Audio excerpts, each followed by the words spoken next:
اسلام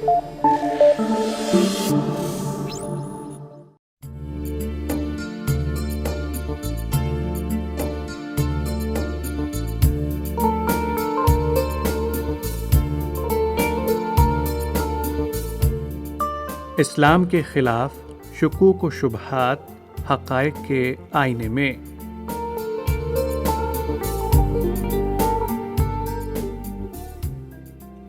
سامعین کرام السلام علیکم ورحمۃ اللہ وبرکاتہ۔ سعید آبدی پروگرام کی تازہ قسط لے کر حاضر خدمت ہے۔ آج میں وہاں سے گفتگو شروع کروں گا جہاں میں نے گزشتہ ہفتے اپنی گفتگو ختم کی تھی۔ میں ایک منکر حدیث کے اس دعوے کا جواب دے رہا تھا کہ رسول اللہ صلی اللہ علیہ وسلم لوگوں کو جو کچھ سناتے تھے وہ قرآن کے سوا کچھ نہیں ہوتا تھا، تو اس کا یہ دعویٰ صحیح ہے۔ لیکن اس سے اس نے جس بات پر استدلال کیا ہے، یعنی یہ کہ اللہ تعالیٰ کے ارشاد وَمَا يَنطِقُ عَنِ الْهَوَىٰ سے مراد قرآن کی تلاوت ہے، وہ صحیح نہیں ہے۔ جس کی پہلی دلیل یہ ہے کہ اللہ تعالیٰ نے پورے قرآن پاک میں لوگوں کو قرآن سنانے کے لیے یتلو علیہم آیاتی کا، یتلو علیہم آیاتہ، یتلو علیکم آیاتنا اور یتلو علیکم آیات اللہ اور یتلو صحفا مطہرہ فرمایا ہے۔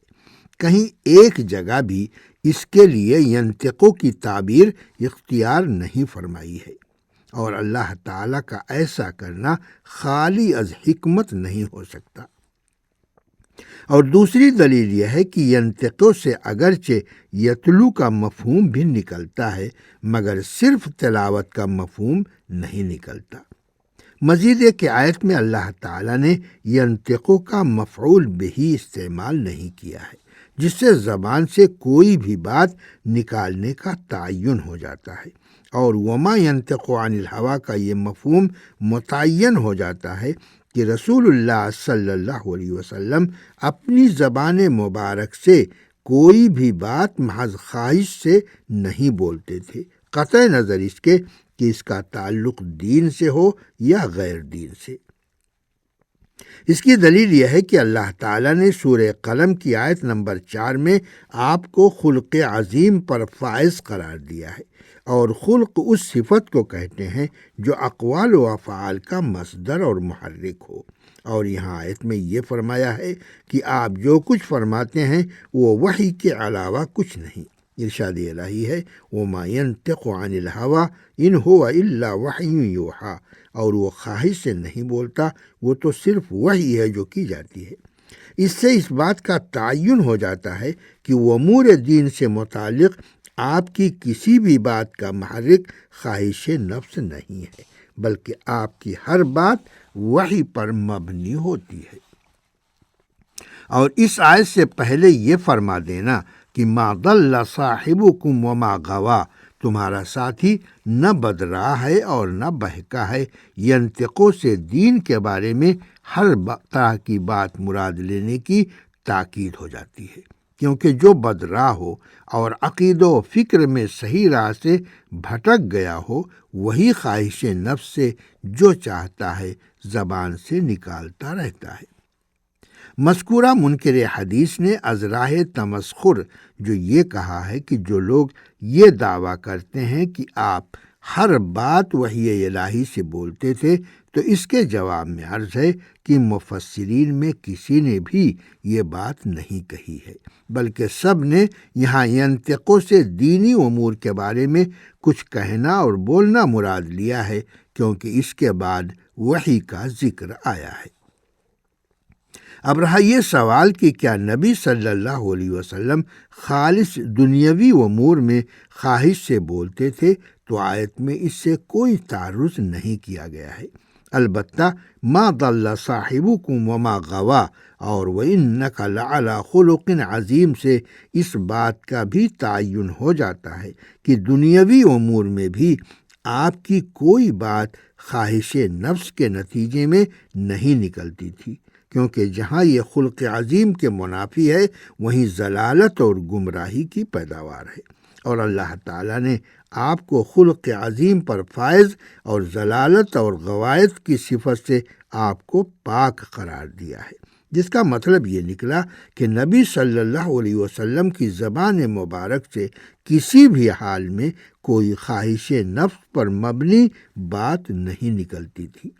لیکن اگر وہ دین سے متعلق ہو تو وہ وحی الہی پر مبنی ہوتی تھی، اور اگر خالص دنیاوی امور سے متعلق ہو تو وحی الہی پر مبنی نہیں ہوتی تھی، لیکن اس حال میں بھی اس کا محرک خواہش نفس نہیں، مصلحت عامہ ہی ہوتی ہے۔ یعنی اگر آپ کسی کو کسی دنیاوی امور سے متعلق کوئی رائے یا مشورہ دیتے تھے تو بھی جذبہ خیر اور نیک نیتی سے دیتے تھے۔ مذکورہ منکر حدیث نے وما ینطق سے مراد تلاوت اس لیے لی ہے کیونکہ اس کا دعویٰ ہے کہ رسول اللہ صلی اللہ علیہ وسلم کا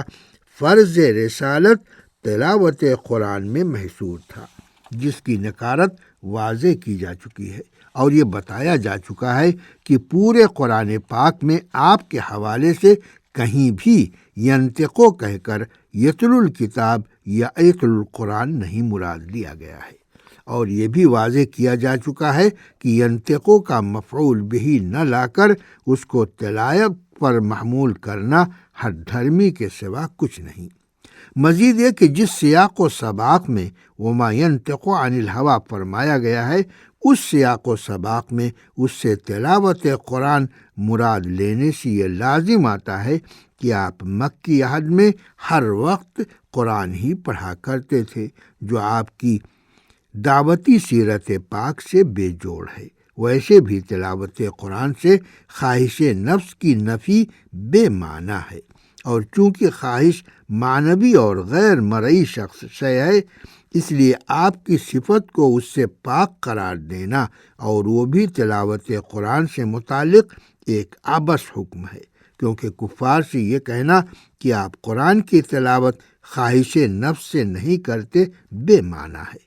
قرآن قرآن ہی رہے گا، چاہے کوئی اس کی تلاوت جذبہ خیر سے کرے، اخلاص سے کرے، خواہش سے کرے یا ریاکاری کی نیت سے کرے، دونوں صورتوں میں قرآن قرآن ہی رہے گا۔ البتہ جذبہ خیر سے تلاوت کرنے کا ثواب ملے گا، اور خواہش اور ریاکاری سے کرنے میں تلاوت کا کوئی ثواب نہیں ملے گا۔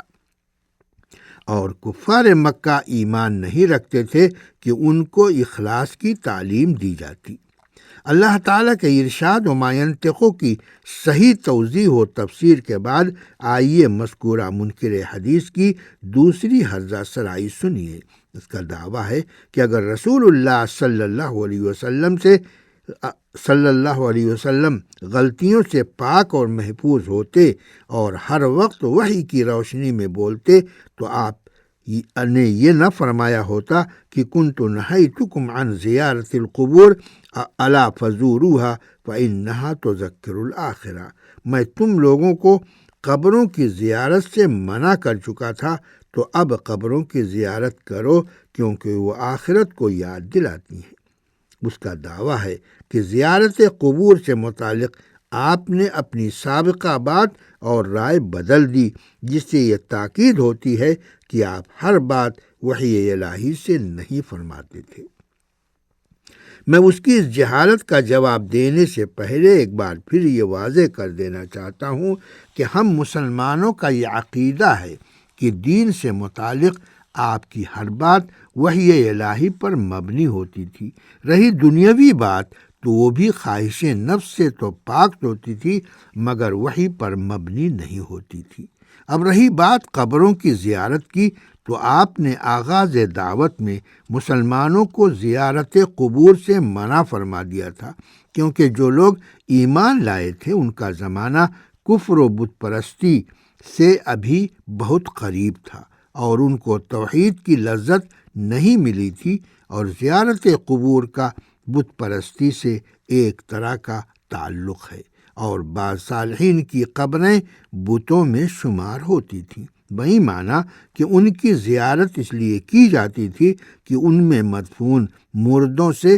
وہ کچھ طلب کیا جائے جو صرف اللہ سے طلب کرنا چاہیے۔ لیکن جب عقیدہ توحید دلوں میں راسخ ہو گیا تو ایک دوسرے مقصد کے لیے قبروں کی زیارت کی اجازت دے دی گئی، یعنی موت اور آخرت کی یاد تازہ کرنے کے لیے۔ رہا منکر حدیث کا یہ دعویٰ کہ اس سے یہ ثابت ہوتا ہے کہ رسول اللہ صلی اللہ علیہ وسلم دینی امور و احکام میں بھی غلطیوں سے معصوم اور محفوظ نہیں تھے، تو اس کا جواب بیت المقدس کو قبلہ بنانے کے حکم کے بارے میں کیا ہے؟ کیا یہ حقیقت نہیں ہے کہ مکے کی زندگی میں اور ہجرت کے بعد 2 سالوں تک مدینے میں مسلمانوں کا قبلہ بیت المقدس تھا، اور بیت المقدس کو قبلہ قرار دینے والا اللہ تعالیٰ تھا؟ پھر کوئی 15 برسوں تک بیت المقدس کی طرف منہ کر کے نمازیں پڑھنے کے بعد عین نماز کے وقت ان کو اللہ تعالیٰ نے یہ حکم دے دیا کہ وہ بیت المقدس سے منہ پھیر کر کعبۃ اللہ کی طرف کر لیں، جس کی دلیل یہ ہے کہ بیت المقدس کو قبلہ قرار دینے والا اللہ تعالیٰ ہے۔ اس کا یہ ارشاد ہے، وَمَا جَعَلْنَا الْقِبْلَةَ الَّتِي كُنْتَ عَلَيْهَا، اور ہم نے وہ قبلہ جس پر تو تھا مقرر نہیں کیا تھا۔ سورہ بقرہ آیت 143۔ اور اللہ تعالیٰ نے بیت المقدس کو قبلہ بنانے کی حکمت بھی بیان فرما دی، إِلَّا لِنَعْلَمَ مَن يَتَّبِعُ الرَّسُولَ مِمَّن يَنقَلِبُ عَلَى عَقِبَيْهِ، مگر اس لیے کہ ہم یہ جان لیں کہ کون رسول کی پیروی کر کے ان لوگوں سے الگ ہو جاتا ہے جو اپنی ایڑیوں کے بل پھر جاتے ہیں۔ یعنی اللہ تعالیٰ نے ان کو یہ حکم رسول اللہ صلی اللہ علیہ وسلم ان کے ایمان کی صداقت کو جانچنے کے لیے یہ حکم دیا تھا۔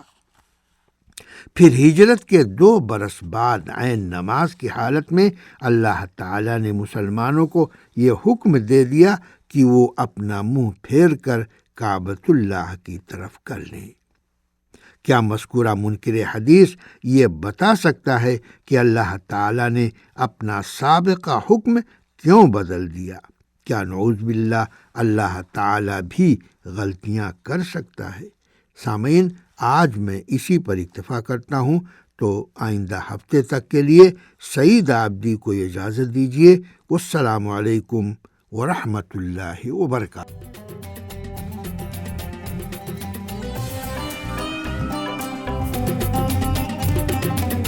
سعودی عالمی اردو نشریات